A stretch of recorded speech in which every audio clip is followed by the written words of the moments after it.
Alright, so here's 3 ideas that I think could have made this story better, or at least more interesting. Let me know what you think.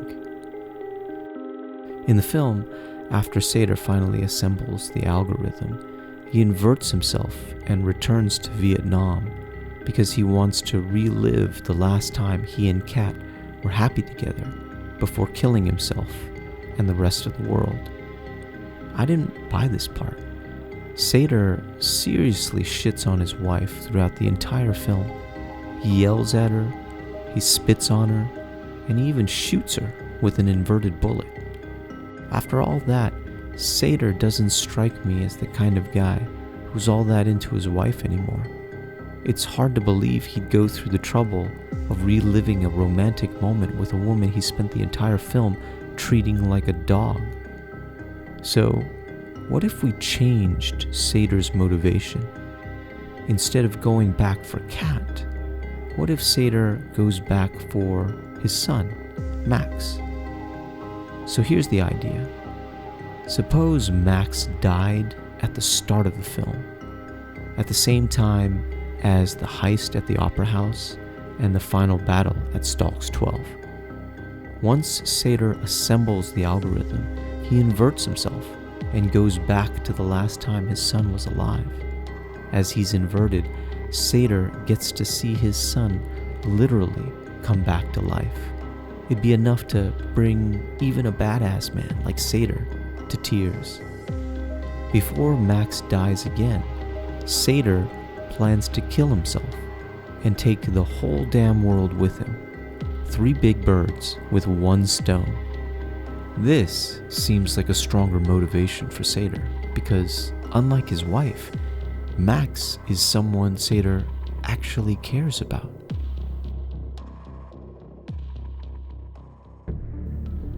Next idea. In the movie, it's explained that just about everything you do is communicated into the future. All the emails you write, receipts you leave behind, and so on. I was thinking about the ramifications of this. Sater fails to accomplish his mission to destroy the world. The future would realize this failure. Knowing this, what if the future sent back something to try to ensure that Sater succeeds? So here's the idea. Sater gathers all the pieces of the algorithm, but he can't bring himself to activate the device and destroy the world, even though he's dying. As a consequence, Sater receives another inverted package from the future. We don't see what this package is, but Sater does. Now, rewind all the way back to Vietnam. Kat pulls out her gun and aims it at Sater. With nothing to lose, he attacks her, and she ends up shooting him in the leg. As she waits for the signal from the protagonist, Sater takes out a package from the future and plays a tape for his wife. In the video, Kat watches as an old man is tortured. He screams in agony as he's bound to a chair and his teeth are being wrenched from his mouth. Finally, he's shot dead by his tormentor. He falls to the ground, revealing his face to the camera, but Kat doesn't recognize him. Sater explains that the man in the video is their son, Max, from the future. This is their son's fate if she stops him from completing this mission.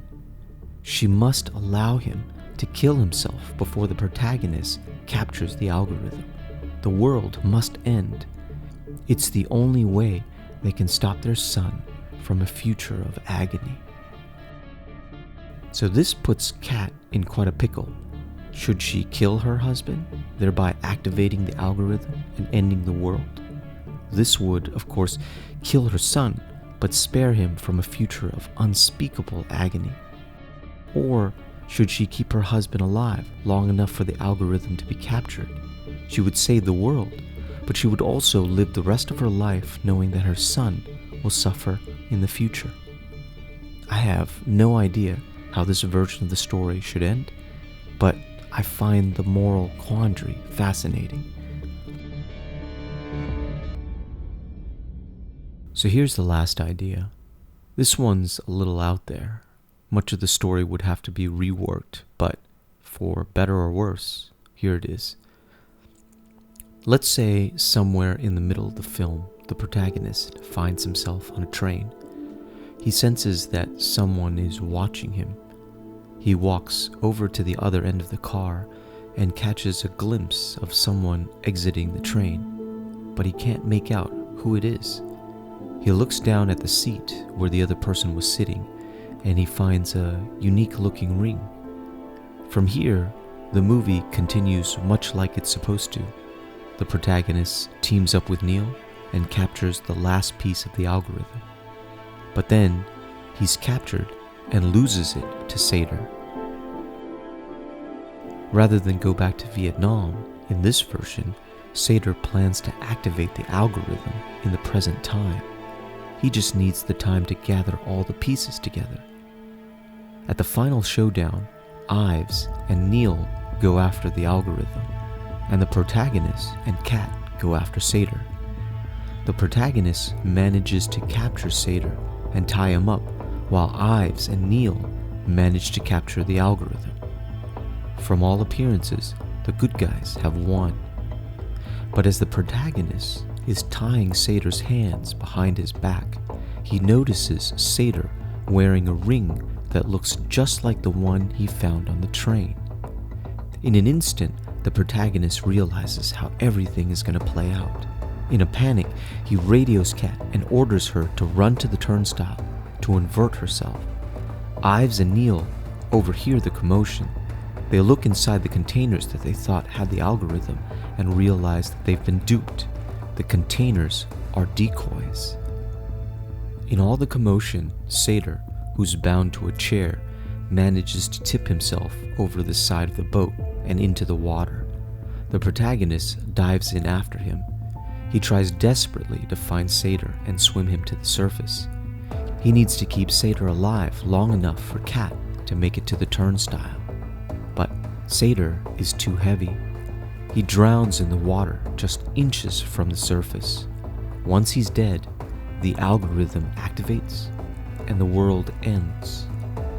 Kat makes it through the turnstile and inverts herself just before the end of the world.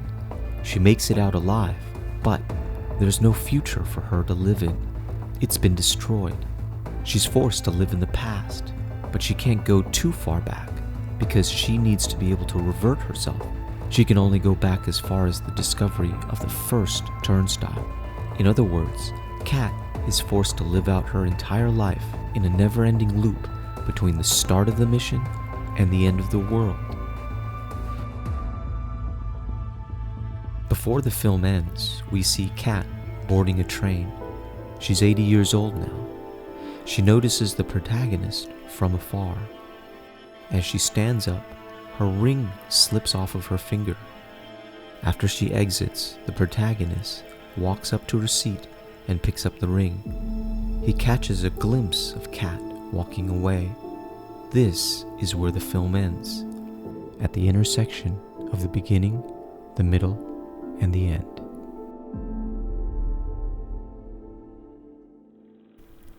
Alright, let me know what you think of the ideas, if you like them or if you thought they sucked.